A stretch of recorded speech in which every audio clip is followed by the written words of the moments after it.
سے حملہ کیا گیا، لیکن اسلام یہ کہتا ہے کہ اصغر مردہ نہیں ہے، اصغر زندہ ہے۔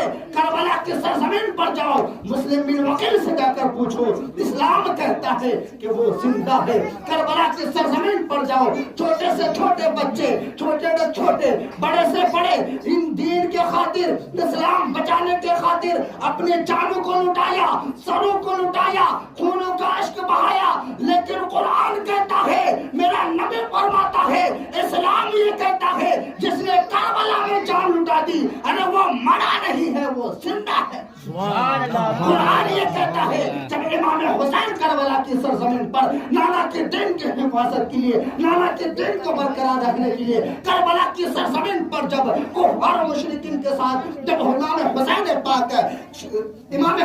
پاک دین کی بچانے کے لیے جب اپنی جانوں کو لٹاتے ہیں، اپنے شریر پر تیر لیتے ہیں، اپنے شریر پر ہزاروں زخمیں لیتے ہیں، اس کے باوجود سنو امام حسین پاک نے لڑنا نہیں چھوڑا، مصطفیٰ کا دین بچانا نہیں چھوڑا۔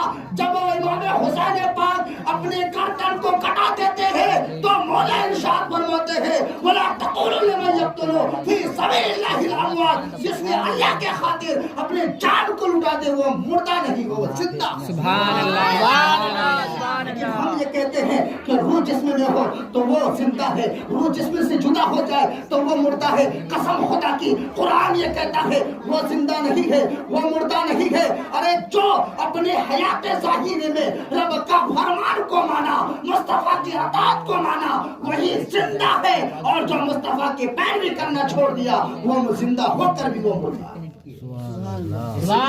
حسین پاک کربلا میں شہید ہونے کے باوجود شریر کربلا کی سرزمین پر اور سر دمشق کی سرزمین پر، آپ نے واقعہ پڑھا ہوگا، امام حسین کا دھر کربلا کی سرزمین پر اور سر دمشق میں۔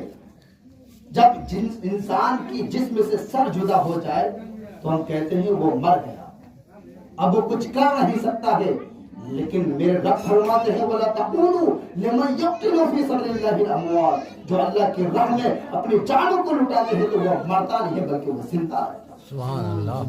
اگر آپ کو شک ہوگا تو سنو، پوری دنیا میں ساری کتابوں کو اٹھاؤ اور کتابوں سے پوچھو، اے کتاب تو سچا ہے یا جھوٹا ہے؟